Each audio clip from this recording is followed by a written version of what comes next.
18वें लोकसभा चुनाव में उत्तर प्रदेश का प्रदर्शन बीजेपी के लिए निराशाजनक रहा। वाराणसी से पीएम मोदी की जीत का अंतर पिछले 2 चुनावों से कम रहा तो दूसरी ओर पूर्वांचल 17 सीटों में से सिर्फ 4 पर ही कड़े संघर्ष के बाद जीत दर्ज कर पाई। पार्टी के निराशाजनक प्रदर्शन के लिए अनुसूचित मोर्चे के प्रदेश उपाध्यक्ष ने बीजेपी कार्यकर्ताओं को ही जिम्मेदार ठहरा दिया। प्रदेश उपाध्यक्ष ओपी कश्यप ने बताया कि चुनाव आते ही सभी कार्यकर्ता मोदी और योगी के चेहरे पर आश्रित हो जाते हैं, जिसके चलते आम जनमानस से दूरी हो जाती है, जिसका खामियाजा एनडीए को इस चुनाव में भुगतना पड़ा। पीएम के वाराणसी लोकसभा से निराशाजनक जीत पर पार्टी कार्यकर्ताओं ने जमकर ढोल नगाड़े की थाप पर थिरकते हुए आतिशबाजी के बीच आम जनता को लड्डू खिलाकर जीत का जश्न मनाया।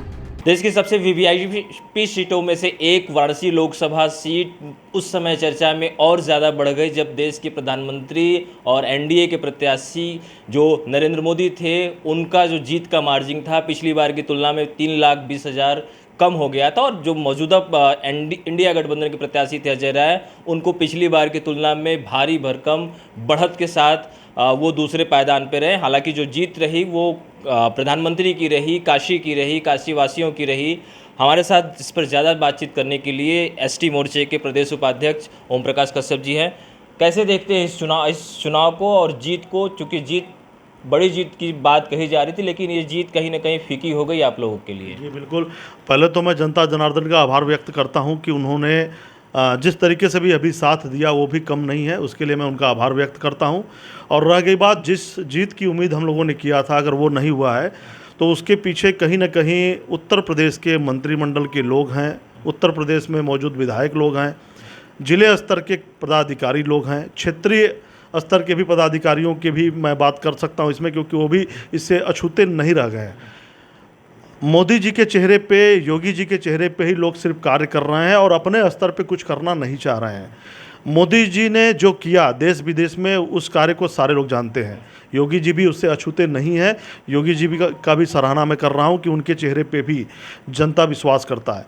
लेकिन कहीं ना कहीं प्रदेश लेवल में जो और नेता हैं, वो प्रदेश के मंत्रिमंडल से हों या विधायकगण हो या जिले के नेता हों, उन लोगों ने जनता के बीच में जा कर के सही तरीके से अपने कार्य, अपने उपलब्धियों को न दिखाए हैं, न जनता के विषय में रूबरू लोगों को, न जनता को अपने कार्यों से रूबरू कराए हैं, और ना ही जनता के मन में क्या चल रहा है या जनता किन चीज़ों को और चाहता है विकास के मुद्दे पे, उन विषय को जानने की कोशिश भी उन लोगों ने नहीं किया।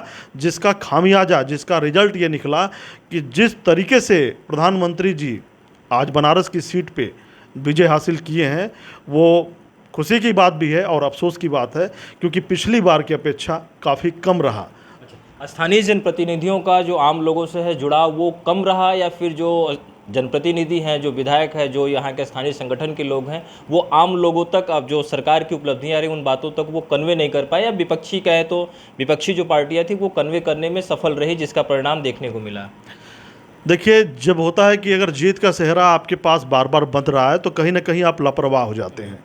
जिसमें बड़े स्तर पे बात किया जाए तो न प्रधानमंत्री हमारे किसी तरह से लापरवाही किए हैं, क्योंकि वो रातों दिन एक कर दिए हैं देश के विकास के लिए। प्रदेश के विकास के लिए हमारे मुखिया आदरणीय योगी जी ने भी कम मेहनत नहीं किया है। लेकिन और जो लोग हैं, चाहे वो जिले स्तर के हों चाहे प्रदेश लेवल के हों, ये लोग जनता के बीच में जाना और बातों को रखना या जनता के तकलीफ़ों को या जनता की ज़रूरतों को समझने का कोशिश नहीं किया, ये इनकी सबसे बड़ी कमी है। और विपक्ष की बात, इंडिया गठबंधन की बात किया जाए तो उनके लोग रूबरू होकर के डोर टू डोर लोगों से संपर्क किए हैं, इसका भी असर पड़ा है। और यही काम अगर एनडीए गठबंधन के लोग भी किए होते तो आज मोदी जी प्रचंड बहुमत के साथ और मतलब बनारस में प्रचंड वोटों के साथ में अपना विजय हासिल करते हैं। मतलब डिम्पल यादव, प्रियंका गांधी का रोड शो, राहुल गांधी, अखिलेश यादव की जनसभा ने यहाँ पर एक माहौल इंडिया गठबंधन के पक्ष में कर दिया। बिल्कुल, वो तो किया ही किया है, लेकिन इनके और भी जो नेतागण हैं, जो इनके प्रदेश के पदाधिकारी हैं, जिले के पदाधिकारी हैं, इन लोगों ने जनता के बीच में जा के कार्य किया, क्योंकि इनको पता था कि मेरा मुकाबला किससे है। लेकिन वहीं पे भारतीय जनता पार्टी के कुछ ऐसे भी लोग हैं जिनको ये लगा कि मोदी जी हैं, योगी जी हैं तो सब ठीक है। ठीक है, वो अपने स्तर से हैं, लेकिन आपका भी फर्ज बनता है, आप अपने स्तर से कार्य किए होते तो शायद आज ये दिन नहीं आता। एक आखिरी सवाल, काशी में तो आपकी जीत थोड़ी सी कमज़ोर हुई, फीकी हुई, साथ ही साथ पूरा पूर्वांचल भी धीरे धीरे आपके हाथ से निकल गया। पिछली बार 12 सीटें थी, इस बार सिर्फ और सिर्फ 3 सीटें ही आई, यानी 9 सीट का घाटा तो आपको पूर्वांचल में ही लगा। इसे कैसे देखते हैं, इस पूरे समीकरण को? देखिए, हो सकता है कि हमारे इस बयान या हमारी इस बातों से बीजेपी के लोगों में नाराज़गी हो, जो प्रदेश लेवल की बात है, क्योंकि मैं उत्तर प्रदेश से हूँ, लेकिन सच्चाई तो सच्चाई है। आज लापरवाहियों का वो देन है जो कि ये सामना करना पड़ा कि पूर्वांचल में 3 सीटें, और उन जगह से बीजेपी को हार का सामना करना पड़ा पार्टी को, जहाँ से पहले से भारतीय जनता पार्टी के लोग विजयी रहे हैं, जहाँ से सांसद रहे हैं। ये अफसोस की बात है।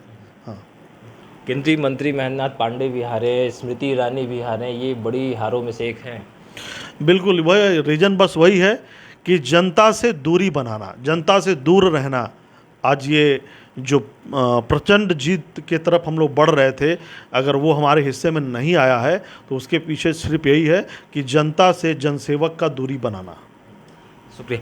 ये थे हमारे साथ प्रदेश उपाध्यक्ष SC/ST मोर्चे के ओम प्रकाश कश्यप, जिनका कहना है कि इस बार की जो जीत रही बीजेपी की वो थोड़ी फीकी रही, लेकिन इसके पीछे जो कारण रहा वो पार्टी के जनप्रतिनिधियों, कार्यकर्ताओं का उदासीन रहना और साथ ही साथ एक चेहरे पर डिपेंड रहना, और साथ ही साथ जो विपक्षी गठबंधन ने जिस प्रकार से घेरेबंदी की थी पूरे पूर्वांचल में, उसका कहीं न कहीं फ़ायदा इंडिया गठबंधन को मिलता हुआ दिखाई दिया। फिलहाल सारा समय के लिए वाराणसी से कैमरा पर्सन संजय गुप्ता के साथ अभिषेक। देश दुनिया की ऐसी ही तमाम खबरों के लिए देखते रहें सहारा समय का डिजिटल प्लेटफॉर्म समय डिजिटल।